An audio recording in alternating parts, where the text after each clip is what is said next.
berlangsung rapat kerja Komisi 9 DPR RI bersama dengan Kemenkes dan Kemendikbud yang akan membahas strategi peningkatan jumlah, kualitas, dan distribusi tenaga kerja, tenaga kesehatan, dan tenaga medis secara merata di seluruh Indonesia.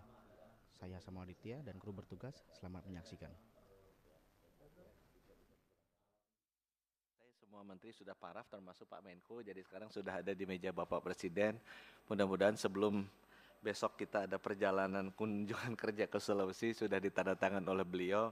Kalau enggak nanti di pesawat aku ingetin lagi dan kalau bisa aku bawa ininya aku minta teman-teman bawa ini PP-nya biar beliau tanda tangan. Kemudian tadi ada juga Pak Edi Wuryanto, karena terima kasih masih ada di sini, menanyakan biaya pendidikan mahal itu sudah kita identifikasi Pak, dan kita sudah antisipasi agar tidak ada lagi biaya-biaya tambahan gelap yang disisipkan dalam proses pendidikan dokter spesialis. Kami sudah pernah melakukan audit beberapa kali ke semua rumah sakit kami, dan kami menemukan memang itu ada transfer, ada yang puluhan juta sampai ratusan juta yang memang dilakukan oleh yang dibayarkan oleh para peserta didik untuk kegiatan-kegiatan non kurikuler lah istilahnya yang ada di sana. Dan ini mekanisme ini sekarang sudah pernah kami diskusikan juga, sempat keluar juga di media, dan dengan kita ikut ACJMI itu dikontrol Pak. Jadi mereka akan melakukan audit sama seperti kita melakukan audit. Mekanisme kontrolnya setiap kali ada kelas selesai itu ada online feedback. Jadi seperti Traveloka gitu Pak. Kalau kita habis diajar, muridnya itu bisa memberikan feedback ke gurunya secara transparan, anonymous, tidak ketahuan, dan kita bisa double check lagi dengan peserta-peserta didik yang lain sehingga untuk memastikan bahwa perilaku pendidikan informal itu tidak ada di sistem pendidikan hospital base ini, termasuk biaya-biaya pendidikan tidak formalnya itu juga jadi tidak ada, karena data yang kami terima emang kami bisa lihat sampai bukti transfer segala macam itu bisa sampai ratusan juta per tahunnya. Jadi mudah-mudahan itu bisa membantu. Kemudian tadi Ibu Dewi Asmara menanyakan, memang karena kita kekurangan dokter, kita nggak menunggu dokter spesialis Bu, karena alatnya udah 130 nih yang nggak ada interventionistnya. Tahun depan juga akan datang lagi 150-an lagi, akan datang 150-an lagi. Jadi benar kita melakukan banyak aktivitas fellowship. Ini kolegium jantung di sini Pak Iwan ya. Di harapan kita sudah menyusun satu program fellowship yang menurut saya paling baik ya, bekerja sama dengan kolegium. Jadi di dalam negeri bisa 58 setahun yang kita akan mulai masukkan. Cuma memang itu nggak cukup. Itu sebabnya saya minta Bu Ade cari ke negara-negara lain yang operasi jantungnya minimal katanya setahun 2.000 kalau nggak salah Pak Iwan bilang. Karena kalau kurang dari 2.000 per tahun, skillnya tidak akan dapat. Jadi kita otomatis cari di daerah-daerah yang penduduknya banyak. Nggak bisa kita pergi ke Selandia Baru karena kasusnya nanti sedikit. Gitu ya. Jadi kita dapat dari Cina dan India, Ibu Ade ini Jepang juga. Jadi yang kualitasnya bagus-bagus sudah dapat sekitar 148 seat ya per tahun itu Pak. Jadi kita udah bisa dapat tambahan 200 seat per tahun untuk program fellowship untuk tindakan-tindakan yang sangat kita butuhkan. Contohnya itu adalah jantung dan stroke ya, jantung dan stroke. Tadi juga Pak Rizal, Pak Suirsyam juga bertanya mengenai perawat dan bidan. Tadi nanya ya, memang benar perawat dan bidan itu kita lebih Bu. Tadi Ibu Dian juga ya, perawat dan bidan lebih. Nah, kita membuka posisi yang kemarin di dalam negeri 143 ribuan, untuk perawat itu 57 ribu, tapi yang masuk cuma 51 ribu juga Bu kenyataannya. Jadi walaupun berlebih, ternyata sesudah kita lihat perawatnya itu mau kerjanya mungkin daerah Jakarta, Depok, Bekasi Bu. Begitu kita taruh dia mau kerjanya di Maumere atau di Nias Utara, yaitu mereka juga tidak mau masuk. Jadi mungkin karena mereka mendapatkan opsi pekerjaan yang lebih baik dan lebih nyaman buat mereka. Tapi kami mengetahui bahwa dari sisi perawat dan bidan kondisinya berbeda dengan dokter dan dokter spesialis di mana kita sangat kurang. Nah, tapi tetap kita selalu membuka dan selama ini kita belum pernah terpenuhi slot yang kita buka, Bu. Jadi kita sangat welcome kalau misalnya bisa dibantu. Karena selalu kita buka misalnya 56 ribu posisi perawat bidan, yang masuk 51 ribu. Kita buka mungkin tahun ini juga sekitar 50 ribuan atau 45 ribuan. kita lihat yang masuknya nggak semua posisinya diambil. Ya. Biasanya nggak diambil adalah daerah-daerah memang yang terpencil. Saya lihat ada kelompok apa lagi ya. Oh, kelompok perencanaan tadi ada Pak Kardaya bilang, memang perencanaan ini kita bikin dengan bantuan temannya Pak Haris nih dari Kesehatan Masyarakat UI, bekerja sama dengan Washington University yang dibiayai Bill Melinda Gates. Kita menggunakan modeling dari burden of disease 10 tahun ke depan. Jadi kita lihat, oh dengan posisi demografi Indonesia seperti ini, epidemiologi penyakit Indonesia seperti ini, 10 tahun ke depan modelnya kira-kira seperti ini. Berapa orang yang akan sakit pada usia berapa dan di daerah mana. Dari situ kita menghitung kebutuhan dokternya dan itu akan direview setiap tahun. Dengan demikian akan ada 10 years plan dari kebutuhan dokter spesialis karena itu butuh waktu kan. Tapi kita ada annual review dari 10 years plan ini yang nanti setiap tahun kita rolling. Setiap tahun kita rolling. Mungkin untuk sementara itu Pak Bapak pimpinan yang kami ingin sampaikan, kalau nanti misalnya ada yang kurang kami bisa tambahkan. Dan sisanya akan kami teruskan lewat jawaban tertulis. Terima kasih. Wassalamualaikum warahmatullahi wabarakatuh. Waalaikumsalam. Berikutnya dari Pak Dirjen Dikti, Prof. Haris, kami persilakan. Bismillahirrahmanirrahim. Assalamualaikum warahmatullahi wabarakatuh. Pimpinan dan anggota Komisi 9 yang kami hormati, terima kasih atas semua masukan dan juga pertanyaan. Mungkin kami mencatat hampir ada 13 yang kami catat. Pada intinya mungkin mulai dari Pak Edi secara ringkas memang terkait dengan bagaimana untuk kebersamaan ini menjadi poin penting dan Bapak memberikan catatan bahwa sebelum kita running pada pelaksanaan, implementasi dan sebagainya semuanya memang standar-standar harus kita siapkan. Dan ini kami terus terang dari dua belah pihak khususnya dari tim di Direktorat Jenderal Pendidikan Tinggi ini juga kami telah membentuk tim untuk bisa kerjasama dengan tim Kemenkes, termasuk sekarang pada posisi mungkin penggodokan SK bersama terkait dengan seleksi, termasuk juga yang terakhir adalah masalah pedoman ini menjadi poin penting juga, karena ini juga menjadi amanah di RPP yang segera diterbitkan. Dan sekali lagi RPP ini yang tadi disampaikan oleh Pak Menteri ini juga merupakan buah dukungan kami juga, karena mungkin tadi Pak Pimpinan menyampaikan di awal kelihatannya Bapak sendiri menyampaikan juga tadi ya, masih padu Pak ya, pada padu sekarang udah terpadu gitu.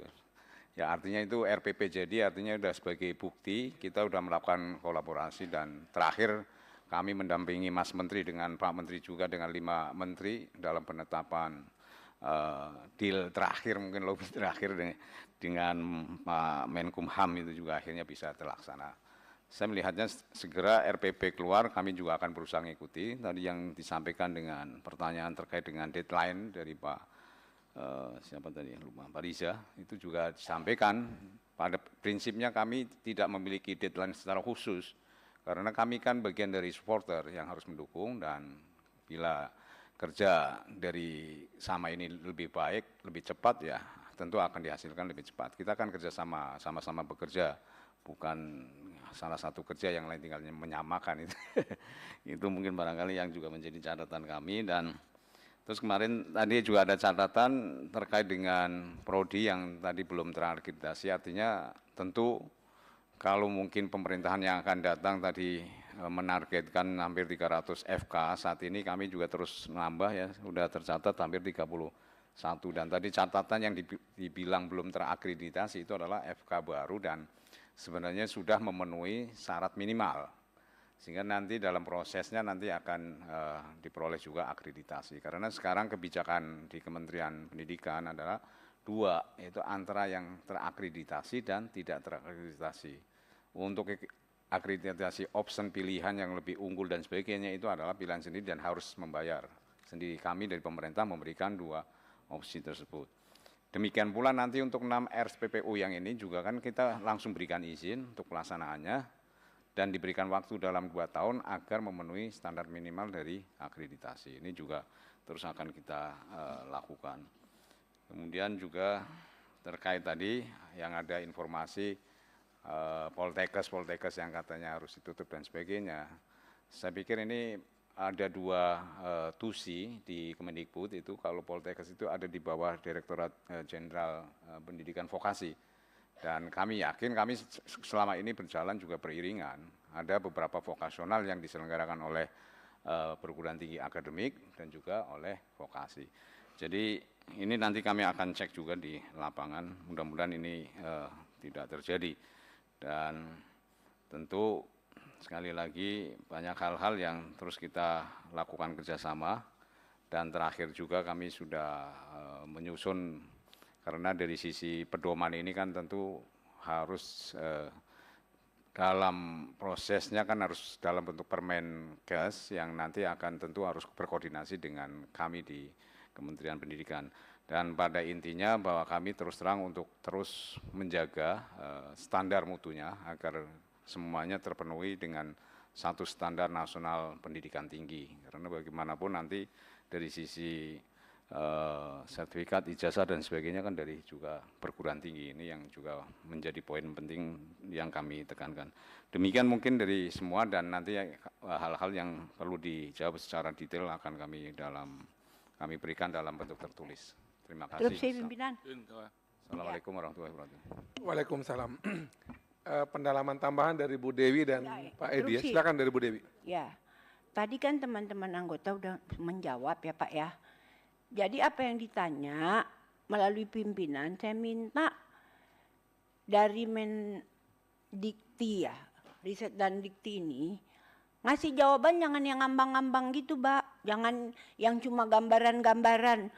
Tadi kan yang ditanya adalah mana gitu, artinya mana roadmap-nya, kapan, siapa mau berbuat apa. Nggak apa-apa, tapi kita akan kasih deadline dan minta waktu. Kalau Bapak hanya asal jawab formal aja Pak, ini bukan anak TK yang diajarin formal-formalan gitu. Contoh aja misalnya pembukaan prodi, gimana? Kan ada tuh prodi kedokteran fakultas negeri sama fakultas swasta yang memang sudah cukup baik. Jadi saya minta melalui pimpinan, ini rapat nggak hanya asal jawab aja. Kalau hanya asal jawab supaya kayaknya sudah menjawab, formal nanti semua jawaban akan ada dikirimkan. Nggak begitu Pak caranya. Kalau kita rapat, ya kalau Bapak biasa begitu di komisi lain silahkan aja. Tapi tujuannya kita di sini untuk kebaikan masyarakat. Kalau bicara mutu Pak, dari dulu juga mutu. Kenyataannya spesialis di Singapura yang negaranya kecil aja masih muda-muda banyak. Kalau di kita nih kenapa ya? Apa emang sengaja disusahin? Apa gimana ya, maksud saya tuh kan spirit dari undang-undang kesehatan itu transformasi kesehatan, termasuk SDM-nya. Sekarang Bapak ngomongnya begitu, tentu perlu kerjasama. Sudah tahu Pak, undang-undang udah ngomong gitu. Kenyataannya apa? Apa sih yang udah Bapak lakuin? Coba itu yang dijabarkan. Karena jujur saja dari presentasi di sini Bapak nggak ngasih jalan keluar kok. Prosesnya apa? Cuma ngelaporin begitu-begitu aja. Ya kalau Bapak biasa ngelapor sama menteri begitu silakan, itu bidangnya. Tapi kalau kami di sini melihatnya sebagai kebijakan semua sama legal standingnya. Pemerintah maupun DPR, Kemenkes maupun Dikti. Jadi jangan seperti itu pimpinan. Tadi teman-teman bertanya, tolong Bapak lihat, jangan nanti saya runtun, satu-satu saya kejar. Jawab yang benar Pak. Jadi artinya bukan sekedar ada jawaban, kalau sekedar ada jawaban buat apa? Mungkin itu saja pimpinan. Jadi saya minta rinci, tadi teman-teman udah nanyakan, Pak Yahya nanyakan, saya, terus tadi Pak Edi. Kemudian siapa lagi tadi, banyak gitu loh. Roadmap-nya atau apa, pokoknya sebenarnya apa sih yang udah Bapak lakukan? Kalau kerjasama udah tahu Pak, bukannya dari dulu pemerintah tuh kerjasama. Kerjanya sama-sama tapi hasilnya belum tentu sama. Nah itu saya minta ketegasan pimpinan. Buat apa kalau nggak buang-buang waktu? Gitu loh. Kalau kenyataannya yang kita lihat tuh kan adalah outputnya. Siapa ngurus apa, bagaimana, kapan, dan seperti apa. Makasih pimpinan. Baik, silakan Pak Edi Wuryanto. Makasih Tuan. Maksudnya Bu Dewi itu ikan sepat, ikan gabus, ayam betutu. Maksudnya apa tuh? Lebih cepat, lebih bagus, jangan berdele-dele, tapi bermutu gitu loh Pak. Itu maksudnya Akademi Health System ya itu. Kalau WHO menyebut jangan terfragmentasi tapi terkolaborasi, ya itu. Kata kuncinya kan itu. Nah, terkolaborasi itu tergantung Pak Menteri sama Pak Dirjen nih. Kan tadi mana ini yang mau dipercepat ini? Ini RPP belum keluar. Pak Menteri menyampaikan ya minggu depan lah Presiden tanda tangan. Pak Dirjen terkait dengan SK penugasan 6 rumah sakit pusat penyelenggara utama, SK panitia seleksi hospital bis dan university bis, pedoman pendidikan dokter berbasis hospital, ini kan nunggu RPP kan itu Pak. Intinya kan itu kan. Nah kalau ini mau cepat atau mau lambat? Kalau ini nanti berbulan-bulan berarti tidak ikan sepat, ikan gabus, ayam betutu, loh Pak. Artinya kerjanya terfragmentasi. Kemendikbud jalan sendiri, Kemenkes juga jalan sendiri, gedungnya pisah Pak. Saya saling inti-intian menunggu Pak. Itu maksud saya tidak baik. Karena itu saya ingin sampaikan ya Pak ya, negara kita ini mengalami ketidakadilan sosial di bidang kesehatan.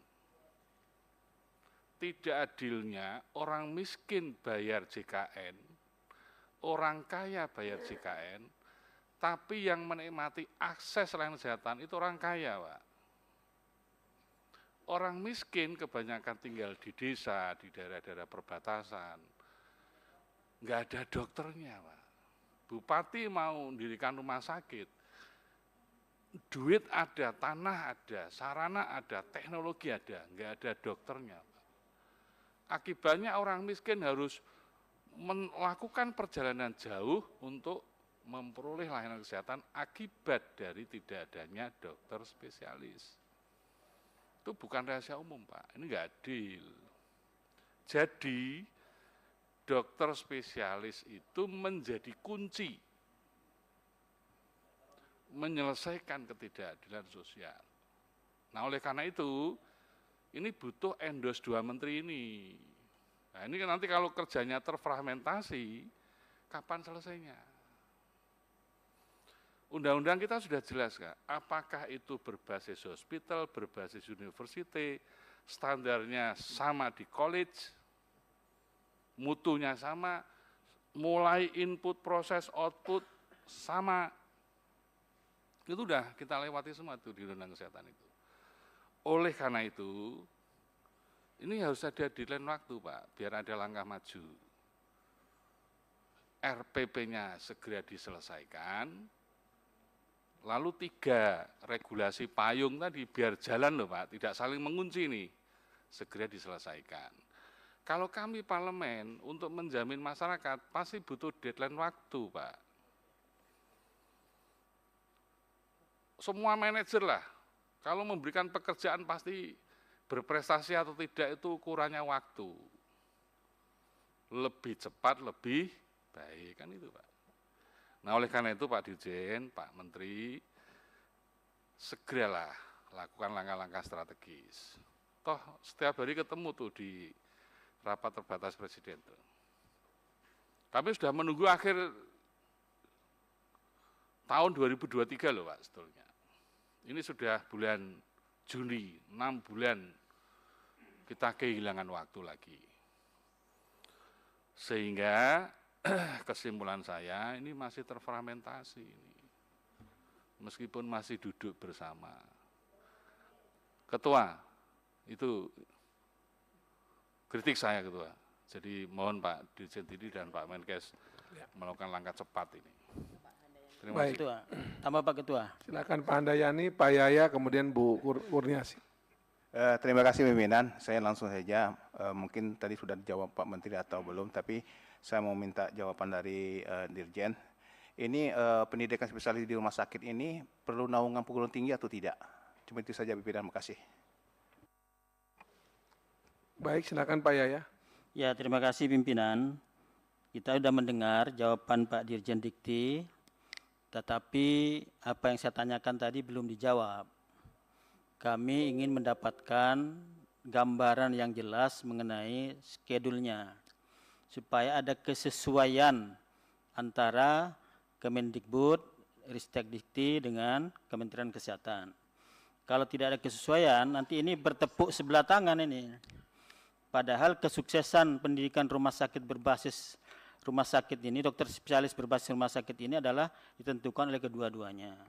Dan payung hukumnya sudah jelas, dua-duanya diatur dalam Undang-Undang Nomor 17 Tahun 2023. Nah, kira-kira apa keberatan dari Kemendikti mengenai masalah ini? Padahal kita sudah sepakat, mulai dari prosesnya, kualitasnya, kompetensinya, semua harus sama.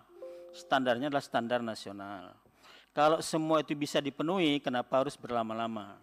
Ya kan, karena kita dikejar oleh waktu. Jangan sampai periode kabinet ini sudah selesai, realisasinya belum ada.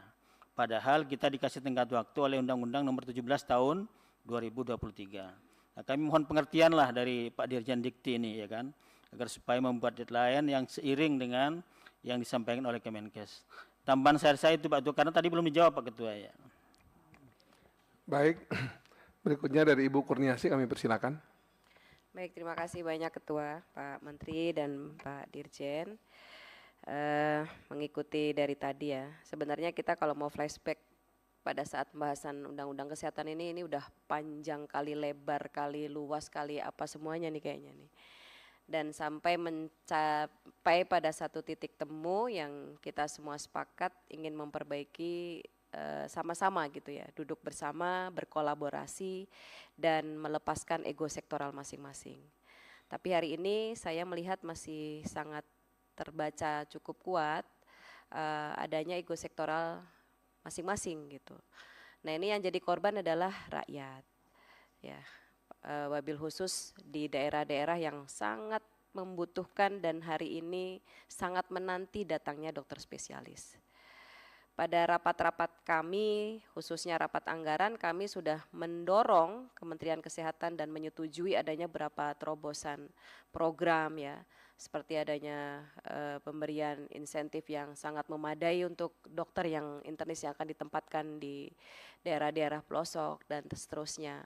Nah, tapi ini kan harus diimbangi. Program yang sudah dibahas di Komisi 9 ini tidak akan bisa berjalan dengan baik kalau tidak diimbangi dari mitra untuk pendidikan tinggi ini dari Kementerian Pendidikan dan Dikti. Karenanya kami amat sangat berharap mari kita duduk bersama, berkolaborasi, lebih mengutamakan kepentingan kesehatan rakyat gitu ya.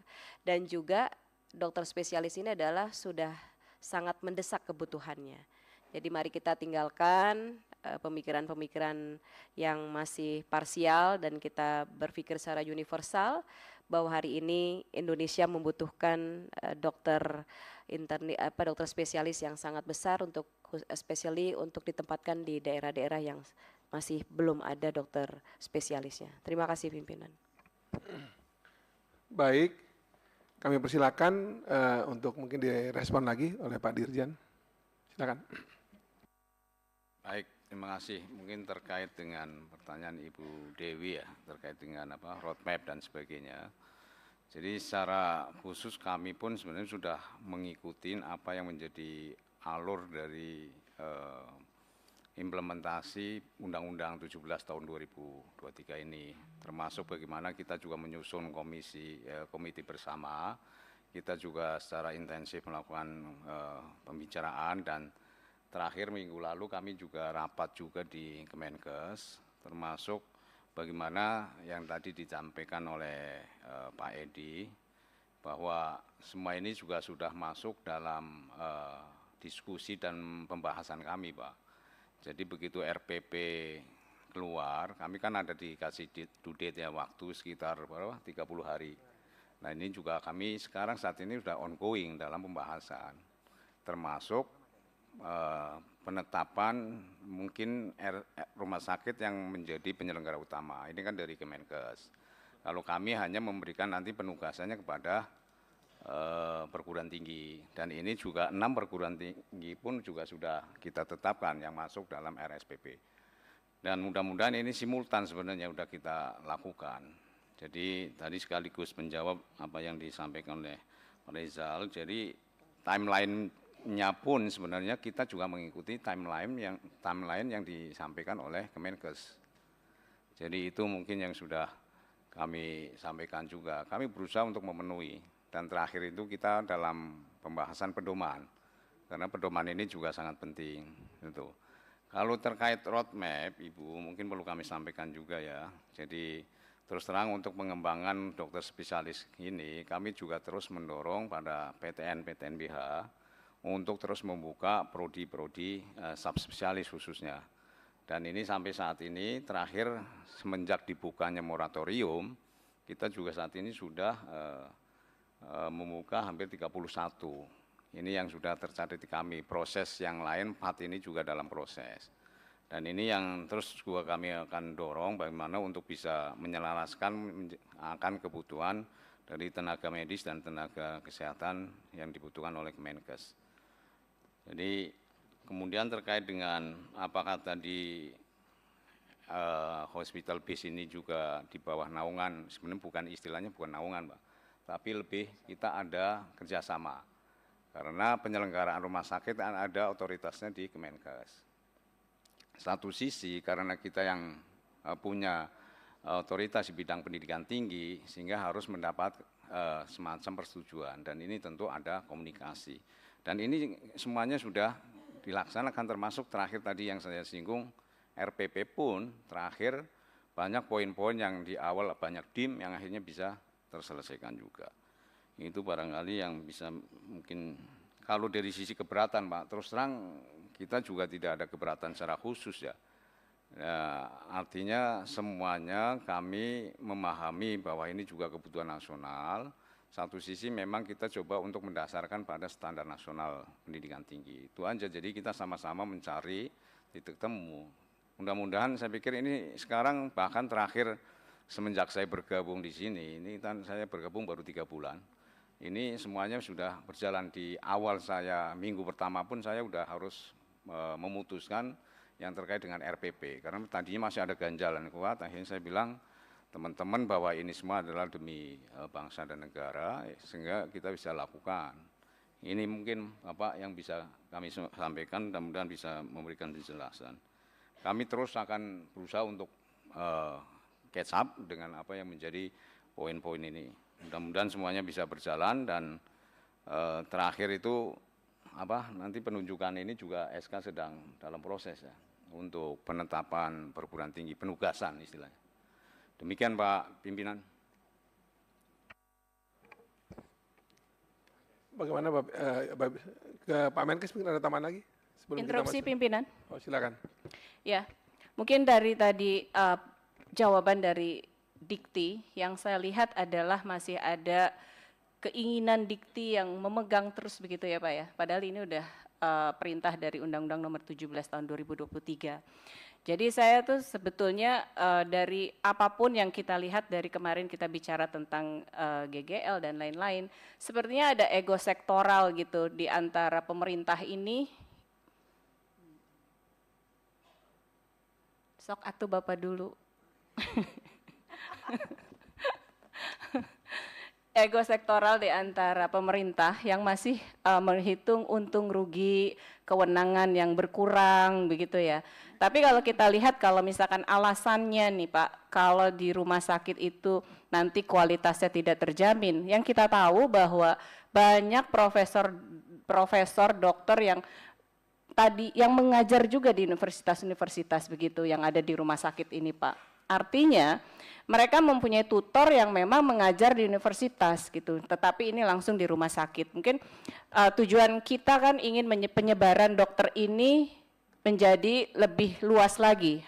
Karena kita lihat 62% puskesmas tidak ada dokter, tidak ada tenaga kesehatan, ini miris Pak.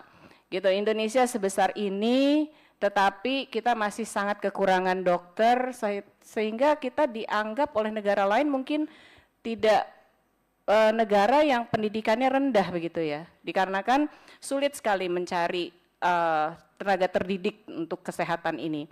Nah, kalau masuk lagi universitas kan kita tahu Pak, banyak yang mengeluh dokter-dokter ini kan yang pertama tes agak sulit begitu ya Pak, lalu mahal begitu. Dan yang ketiga juga adanya bullying dari para senior kepada junior. Kita kan sudah tidak asing lagi dengan kata-kata ini.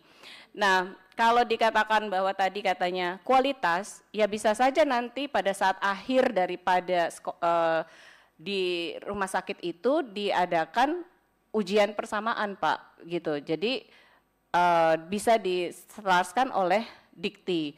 Tapi kalau pada saat sekarang kita menjalankan Undang-Undang Nomor 17 tahun 2023 ini, tentunya dikti harus mau melepas kepada Kementerian Kesehatan untuk spesialis ini Pak di rumah sakit. Jadi saya harap nanti kalau koordinasi terus mungkin agak lama ya, agak sulit, susah begitu. Jadi mungkin sampai tahun 2020 berapa ini, itu belum terjadi mungkin gitu. Jadi kita inginkan bahwa ini kita mempercepat waktu, tadi teman-teman juga ingin tahu timeline-nya, kapan bisa dilakukan. Nah mungkin itulah yang bisa didapatkan nanti dilaporkan kepada Pak Menteri, apa yang sudah dibicarakan di ruangan ini. Sekian dari saya, wabillahi taufiq wal hidayah, wassalamualaikum warahmatullahi wabarakatuh. Interupsi pimpinan. Pak Andriani, silakan Pak Andriani. Terima kasih pimpinan, Pak Dirjen. Begini, tidak ada spesifik jawab Pak Presiden ini di bawah naungan perguruan tinggi atau tidak. Tapi untuk Menteri Kesehatan, mungkin kalau yang lama-lama di Kementerian Kesehatan, mungkin kita pernah dulu itu mendidik dokter 1 tahun, dokter bedah, dengan harapan bisa ditempatkan di daerah-daerah itu sebagai dokter bedah. Apa yang terjadi? Mereka melakukan bedah, dituntut orang, dituntut oleh masyarakat bahwa dia bukan dokter spesialis bedah, kok dia operasi bedah gitu. Jadi dia anggap malpraktek, dihukum. Nah sekarang ini bagaimana? Kita yang akan kita bentuk ini ya, bagaimana? Sistemnya bagaimana? Apa kita serahkan penuh ke rumah sakit? Tapi untuk hukum untuk pendidikannya di mana? Ya kita antara Menteri Kesehatan dan Pendidikan, apa yang disampaikan tadi perlu bagaimana untuk jalan keluarnya. Jangan sampai nanti yang kita ciptakan nanti itu menjadi masalah yang akan datang. Karena tidak ada naungan pendidikannya. Kita serahkan rumah sakit misalnya, sistem pendidikan kita beda. Rumah sakit mungkin dia tentang praktik dia, dokternya, ilmu dokternya sekolahnya. Mungkin itu pimpinan sebagai pertimbangan. Terima kasih. Silakan Pak Menkes. Tadi nanya-nanya ngobrol sebentar, mohon izin karena untuk menyamakan nih biar pemerintah nggak kelihatan beda. Jadi memang yang masih pending, iya tadi yang masih pending cuma tinggal 2 kok. Kalau saya tadi tanya ya ke Bu Ade, tadi belum sempat tanya ke beliau, udah diplototin sama ini kakakku nih kanan. Jadi yang pertama adalah itu surat ketetapan, surat penugasan dari Kemenkes, surat penetapan dari Menteri Kesehatan terhadap 6 RSPPU ini. Memang di undang-undang supaya ada check and balancesnya, surat penetapan ini harus dikonfirm gitu ya, harus apa istilahnya? Harus ditetapkan juga oleh Mendikbud. Tapi dengan saya mengeluarkan surat penugasan, aku penugasan, Mendikbud penetapan. Kalau nggak salah kata-katanya gitu. Saya mengeluarkan surat penugasan, nanti itu dikirimkan ke Kemendikbud, Menteri Pendidikan mengeluarkan surat penetapan, gitu kan. Nah, memang ya diskusinya di bawahnya adalah mengeluarkan izin penyelenggaraan. Nah, memang khawatirnya adalah kita keluarin, karena begitu keluar kita akan jalan prosesnya. nanti izinnya nggak dikeluarin. Jadi aku bilang ke beliau nih, Pak Haris ini kebetulan sama-sama di MBA ITB, Pak, sama-sama di Majelis Wali Amanat ITB beberapa kali. Jadi paling tadi saya mau bisik-bisik beliau, Pak Haris kita setuju ya, nanti kalau saya udah keluarin surat penugasan, Bapak izinnya ya bantu dikeluarin cepat gitu, jangan lama gitu, karena kalau lama kan nanti nggak enak aja, administrasi nggak rapi gitu. Jadi yang pertama itu surat izin dari Kementerian Pendidikan. Saya udah telepon Pak Nadiem sih, Pak Nadiem sering makan bareng gitu. Cuma ya itu kan namanya birokrasi kan panjang itu jenjangnya. Tapi Pak Nadiem juga udah setuju bahwa nanti akan dikeluarkan surat apa istilahnya? Surat izin penyelenggaraan. Apa? Surat mengeluarkan beda-beda itu kata-kata apa lah pokoknya ada. Pokoknya izin penyelenggaraannya dari Dikti. Saya menetapkan rumah sakitnya, tapi izin menyelenggarakan pendidikannya itu dari Dikti. Ya itu satu, ya, Pak.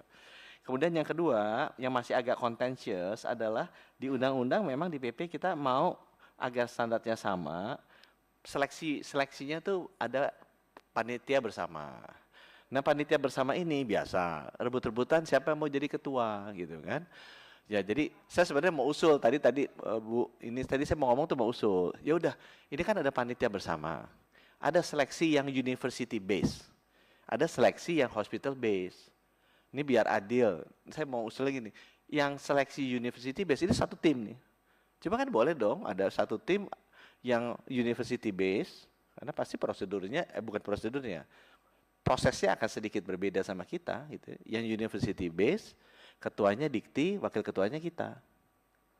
Gitu kan? Yang hospital base, ketuanya kita, wakil ketuanya Dikti. Tadi saya mengusulkannya begitu. Jadi biar masing-masing bisa jalan, karena jadwalnya juga nggak harus selalu sama gitu kan, karena jadwalnya rumah sakit kan berbeda juga dengan jadwalnya perguruan tinggi. Kita tidak mengikuti jadwal pendidikan yang ada di perguruan tinggi karena kita ada waktu-waktu yang kita mau kejar itu percepatannya, tidak gitu. Jadi sebenarnya dua itu aja sih. Kalau yang pedoman pelaksanaan itu kan sebenarnya ada di tempatnya kita di PP dan undang-undang nggak ada. Jadi ada dua itu Pak. Yang pertama kita memang wajib sesudah kita mengeluarkan SK penugasan itu harus diizinkan oleh Kementerian Pendidikan Kebudayaannya. Paling itu mintanya izinnya dikeluarin gitu ya Pak Haris ya, jangan lama-lama itu kalau bisa dikeluarin. Karena SK-nya tadi saya bilang SK-nya juga belum kita keluarin, jadi salah juga kita. Udah keluarin hari ini gitu kan, di SK penugasannya aku keluarin hari ini. Ya mungkin dikasih seminggu, 2 minggu. Oh nunggu PP ya? Ya nunggu PP masih ngejar presiden. Besok terbang aku ojok-ojok, aku udah bisikin presiden terus itu supaya ditekan gitu. PP-nya keluar langsung jadi ya. Jadi mungkin minggu depan lah kalau bisa. Kemudian yang kedua adalah panitia bersama. Panitia bersama usul saya itu tadi, yang university based, prosedur ininya kan secara prosedur sama, mungkin kriteria sama, tapi kan ada nggak 100% sama ini kan, karena university based kan sudah mapan. Kita juga pakai sistem IT-nya kita juga, apakah teman-teman di universitas akan mau pakai kan belum tentu. Tapi secara prinsipnya sama, yang university based itu ketuanya dari Dikti, wakilnya dari kita gitu, yang hospital base ketuanya dari kita, wakilnya dari Dikti. Itu sih rencana saya nih. Tapi mudah-mudahan kalau Pak Haris langsung setuju di sini sih ya sama. Itu yang saya kebayang tadi mau ngobrol sebelum ditegur sama anggota, karena kok ngobrol sendiri. Terima kasih. Baik, terima kasih Bapak Ibu sekalian. Ya, Ketua ya. Kita lihat sudah ada suasana yang lebih kondusif, kita bisa masuk kesimpulan, kan kita mau ikat di kesimpulan nih, biar sama-sama kita berjalan bersama ke depan. Setuju ya? Kesimpulan ditayangkan.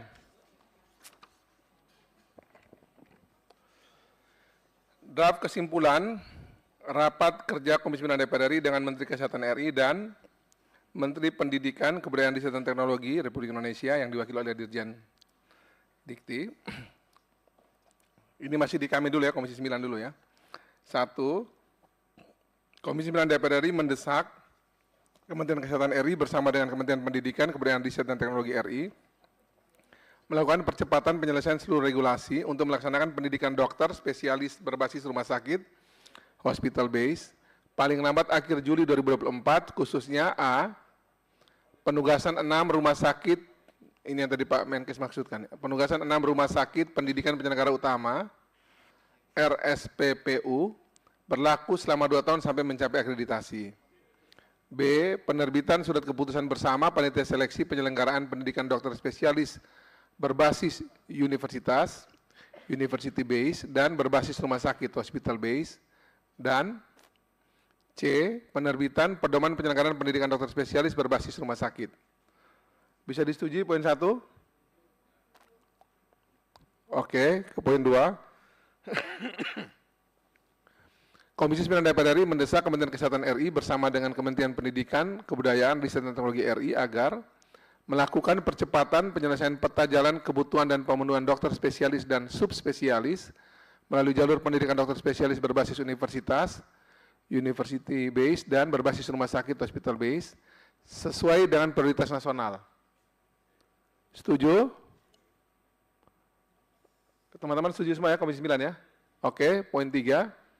Komisi 9 DPR RI mendesak Kementerian Kesehatan RI dan Kementerian Pendidikan, Kebudayaan, Riset dan Teknologi RI memperkuat koordinasi dengan seluruh kementerian garing lembaga terkait untuk memastikan penempatan sumber daya manusia SDM bidang kesehatan di daerah tertinggal, perbatasan dan kepulauan DTPK agar mendapatkan jaminan keamanan dan kenyamanan dalam melaksanakan tugas.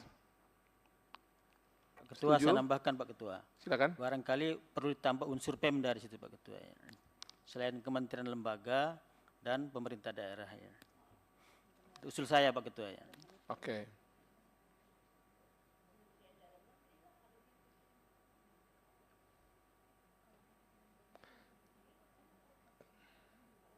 Oke, tambahan dari Pak Yaya soal pemerintah daerah kita setuju.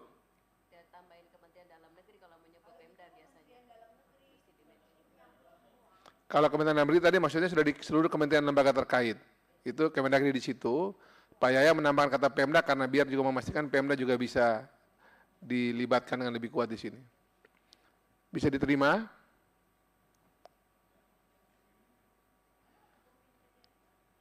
Tambahan kata Pemda aja nih.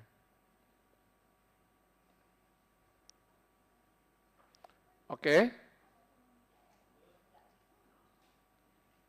Baik, yang keempat.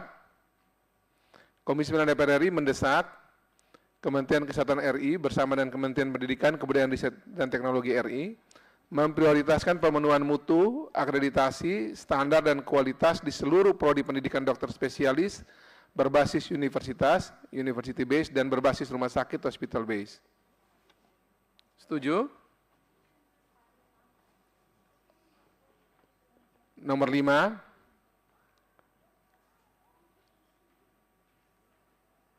Di atas, coba di atas. Tadi Bu Dewi ada tanya nih, coba. Nomor 1 tuh ada bulan Juli itu Bu Dewi. Paling lambat akhir bulan Juli.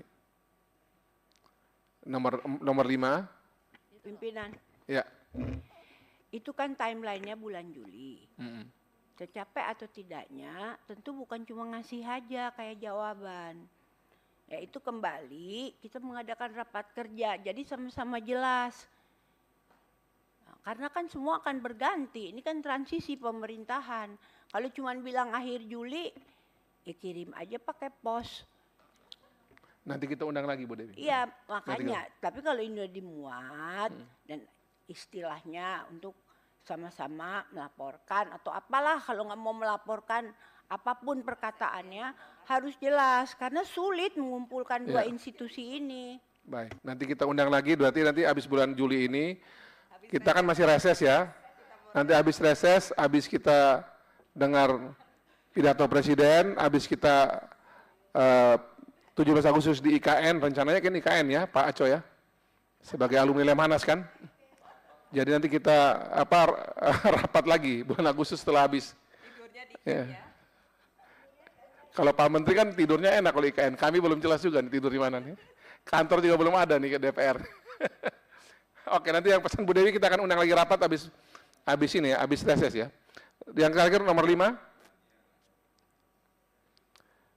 Komisi 9 DPR RI meminta jawaban tertulis atas pertanyaan anggota Komisi 9 DPR RI pada rapat kerja hari ini paling lambat tanggal 9 Juli 2024. Setuju ya? Saya talk dulu untuk anggota ya. Silakan dari pemerintah, dari bagusan Pak Menkes atau Pak Dirjen duluan nih? Pak Edi, Pak Menkes atau Pak Dirjen duluan nih? Yang duluan respon Pak Dirjen atau Pak Menkes duluan? Hah? Yang tinggi dulu ya? Karena sesama ITB ternyata. Bukan ternyata sama ITB nih, baru kita tahu nih. Hah? Oh, MBA itu. Silakan ayo Pak Menkes. Poin 1, Pak Sundoyo segera kasih masukan Pak Sundoyo sebelum kita putus loh. Nah, masing-masing yang bagian belakang segera mendekati pimpinannya ya. Kalau sudah kita talk, sudah resiko tanggung masing-masing loh nanti. Ya, ayo mana? Ayo Pak Sundoyo, apalagi bercatatan nih? Enggak, ini tempatnya Bu Ade kerjanya pelan. Ayo mana masukannya? Nomor 1 gimana dari Kemenkes? Iya bentar nih, nungguin lama. Baju merah cepet. Lebih baik semua merapat ke Pak Menkes aja biar cepat, biar cepat. Izin, ya, monggo. Mohon izin Pak Menteri, Bapak Pimpinan. Usulannya seperti apa? Usulannya nomor 1 ditambah bahwa Kemendikbud mengeluarkan juga izin penyelenggaraan pendidikan hospital base.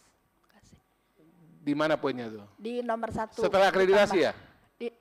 Di nomor 1, ya. Di nomor B sebelum penerbitan SK atau setelah.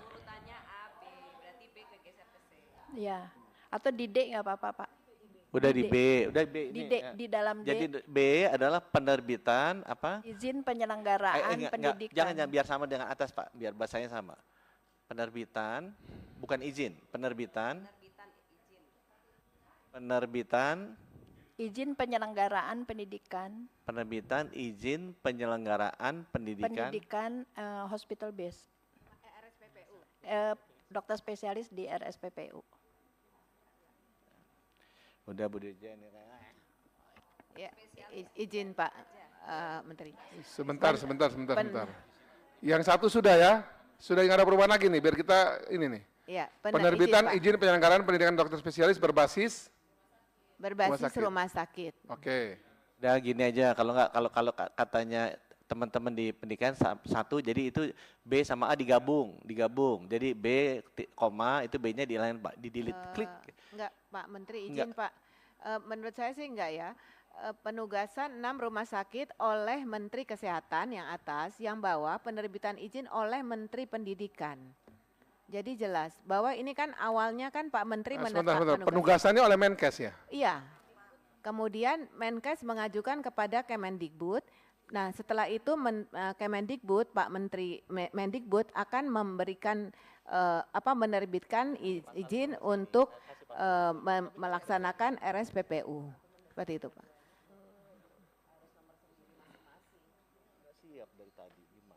Izin Ketua.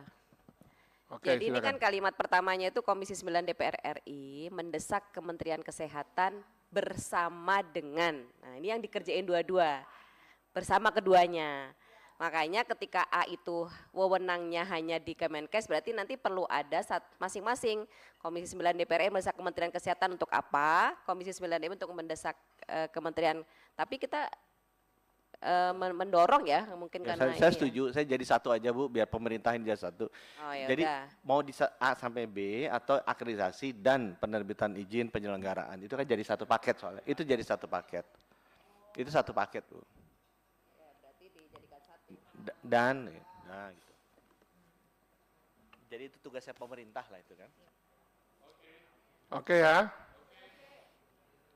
Nanti berdua yang ngatur sendiri nanti ya. Oke. Yang lain sudah tidak ada lagi perubahan? Sorry, itu salah lagi, ada ahli hukumnya ngasih taunya telat. Iya nih, aduh ini anak-anak nih. Penugasan 6 rumah sakit pendidikan penyelenggara utama. Bukan paling lambat. Enggak mungkin, penugasannya paling lambat 2 tahun, Pak. Gimana sih? Iya, makanya ini penugasan 6 rumah sakit pendidikan berlaku selama 2 tahunnya dihilangkan aja Pak. Karena itu kan ada kondisinya, nggak usah ditaruh di sini, ya. Akreditisasi dihilangin, track dihilangin, gitu. Nah, itu dihilangkan saja. Dan penerbitan izin penyelenggaraan pendidikan dokter spesialis berbasis rumah sakit. Aku rasa gitu, udah ya. Jangan salah lagi ya Bu. Udah. Sip. Udah Pak Handoyo, coba turun. Ini aku dulu ya, Pak aku dulu ya. Terus yang nomor 2, Komisi mendesak melakukan percepatan. Ini oke ya, Bu Ade? Ini soal roadmap ya, udah percepatan. Biar bareng-bareng. Nomor 3, Apakah dia suruh kepentingan menghasilkan pendapat sebenarnya? Oke lah ini. Oke. Nomor 4, berdasarkan penelitian. Dah, aku oke. Pak Haris ada catatan nggak? Baik, dari Kementerian Kesehatan sudah ya, beres ya, oke semua ya. Silakan, sekarang dari Kemendikbud, silakan Pak Dirjen. Baik, terima kasih. Ini pimpinan dari awal saya sudah setuju. Silakan sini saya tanda tangan.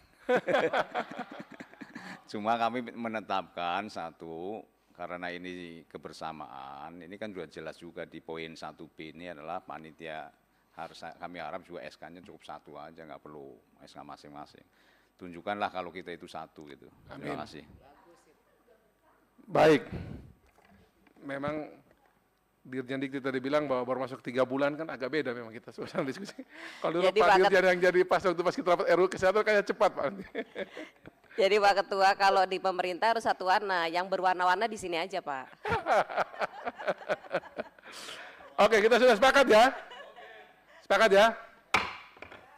Oke, luar biasa nih. Ada harapan percepatan yang kita butuhkan bisa cepat. Kita sudah mengetok kesimpulan rapat. Dengan demikian sudah menjadi keputusan rapat pada hari ini dan ini luar biasa. Ini banyak sekali masyarakat yang menonton langsung acara hari ini karena ini disiarkan live ya. Dan semoga ini menjadi secerca harapan bagi penanganan kesehatan di tanah air dalam rangka transformasi SDM kesehatan. Sebelum kita tutup, kami berikan kesempatan kepada ini karena ini bagus sekali, saya izin dua-duanya memberikan pendapat. Setuju ya? Jadi dari Pak Menkes bisa memberikan pendapat dan kemudian dari Dirjen itu juga demikian. Silakan Pak Menkes. Ya, terima kasih. Terima kasih banyak Bapak, Ibu pimpinan, anggota Dewan yang kami hormati. Rekan-rekan sekalian, memang Bapak Presiden berkali-kali bilang ke kita bahwa pengen Indonesia itu menjadi negara emas 2045 atau negara maju. Dan saya selalu sampaikan negara maju itu sebagai bankir kriterianya jelas. Pendapatannya itu $13.000 gross national income per kapitanya per tahun. Atau kalau dirupiahin 15 juta per bulan. Sekarang rata GNI Indonesia adalah $4.800 per tahun atau 5 juta per bulan. Jadi kalau kita mau jadi negara maju, ya semua yang duduk di ruangan ini harus gajinya di atas 15 juta per bulan. Itu baru negara maju. Nah saya bilang, kondisi orang gaji 15 juta dan 5 juta, itu cuma dua Pak. Yang membedakan orang gajinya 15 juta atau dia gaji 5 juta. Nomor 1, dia harus pinter. Nomor 2, dia harus sehat. Kalau dia tidak pintar dan tidak sehat, nggak mungkin 15 juta. Pasti gaji 5 juta. Memang saya di sini karena Menteri Pendidikannya nggak ada, saya bilang sehat mesti duluan. Jadi mungkin anggarannya juga mesti lebih gede sedikit. Kenapa? Karena kalau pintar itu ngurusnya sejak umur 4 tahun, 5 tahun. Baru ada program bagaimana memintarkan anak. Kalau sehat itu ngurusnya sejak minus 9 bulan. Sebelum anaknya 0 tahun brojol, ibunya masih sehat. Karena kalau ibunya nggak sehat, dia jadi stunting. Kalau dia stunting, dia nggak pinter. Kalau dia nggak pinter, dia nggak mungkin punya pendapatan 15 juta per bulan. Jadi Bapak Ibu, memang sudah selayaknya kami berdua duduk di sini berbareng-bareng, karena kita berdua adalah kementerian yang paling menentukan apakah Indonesia bisa jadi Indonesia emas apa enggak. Cuma jangan lupa Menteri Kesehatan kerjanya duluan, 9 bulan sebelum ya, anaknya lahir. Terima kasih. Wassalamualaikum warahmatullahi wabarakatuh. Terima kasih Pak Menteri Kesehatan. Berikutnya mewakili Menteri Pendidikan, hadir di sini Dirjen Dikti, kami persilakan juga menyampaikan pendapat. Terima kasih. Untuk maju kembangnya sebuah negara tentu harus didukung oleh manusia-manusia yang hebat, human capital yang hebat, dan juga didukung tingkat kesehatan yang bagus. Saya yakin apa yang menjadi program ini bukan program semata oleh Menteri Kesehatan, tapi juga kami dari Kemendikbud Ristek. Dan kami mendukung, dan tentu ini adalah dalam upaya sama-sama menjaga tentu kualitas pendidikan tinggi dan juga kualitas dokter-dokter yang dihasilkan. Kami juga takut kalau disuntik atau diobati oleh dokter yang tadi disampaikan juga mungkin tidak tepat. Maka yang namanya kedokteran kalau tadi ujiannya susah, bukan berarti mensusah-susahkan, tapi karena memang kita sangat berhati-hati. Jangan sampai nanti kita terjadi malpraktek dan sebagainya. Itu mungkin yang terus kita kawal. Pada prinsipnya itu, terus terang di pendidikan tinggi bahwa seleksi untuk pendidikan dokter memang treatmentnya agak khusus dan kita juga harus sama-sama tahu demi keselamatan kita bersama. Sekali lagi kami mengucapkan terima kasih atas segala masukannya dan mohon maaf bila ada hal-hal yang kurang berkenan. Demikian, terima kasih. Assalamualaikum warahmatullahi wabarakatuh. Waalaikumsalam. Sekali lagi terima kasih bagi Pak Menkes dan jajaran, Pak Menteri yang diwakili oleh Dirjen Dikti dan jajaran dan teman-teman sekalian. Sebelum saya tutup, waktu pas kami kemarin ada acara Komisi 9 ke World Bank, ke Bank Dunia, di situ Bank Dunia akui sendiri. Dalam sejarah Bank Dunia berdiri, belum pernah memberikan bantuan 4 miliar dolar kepada satu negara untuk transformasi kesehatan. Dan Indonesia termasuk yang jadi contoh hari ini sebagai jalannya transformasi kesehatan yang terbaik di dunia ini. Itu kata Bank Dunia. Dan saya pikir salah satu kuncinya adalah bagaimana duduk bersama begini nih, hasilnya kayak begini saya kira memberikan kita optimisme bahwa transformasi kesehatan bisa berjalan dengan baik di tanah air. Sekali lagi terima kasih Pak Menkes dan jajaran, Dirjen Dikti dan jajaran, semoga yang kita hasilkan ini bermanfaat bagi perubahan besar pelayanan kesehatan tanah air. Terima kasih Bapak Ibu sekalian, semoga yang kita hasilkan ini menjadi pesan penting bagi seluruh masyarakat Indonesia. Kita tutup semua dengan doa agar yang kita hasilkan ini menjadi berkat bagi bangsa dan negara ini. Berdoa dipersilakan.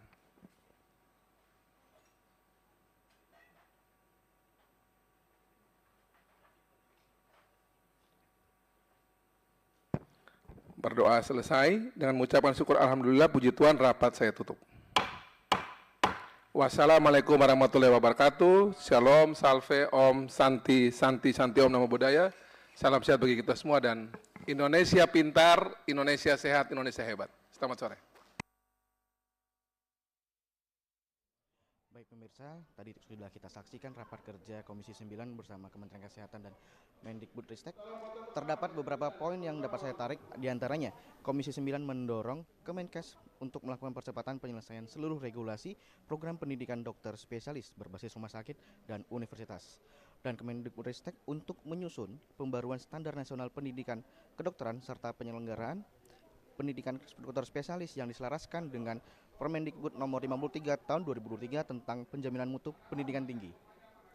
Komisi 9 juga berharap adanya penguatan sinergi sistem pendidikan nasional dan sistem kesehatan nasional dapat meningkatkan ketersediaan dokter di seluruh wilayah Indonesia dan meningkatkan kualitas pelayanan kesehatan pada masyarakat. Sekian yang dapat kami laporkan. Saya Samuel Aditya dan kru yang bertugas melaporkan untuk TVR Parlemen.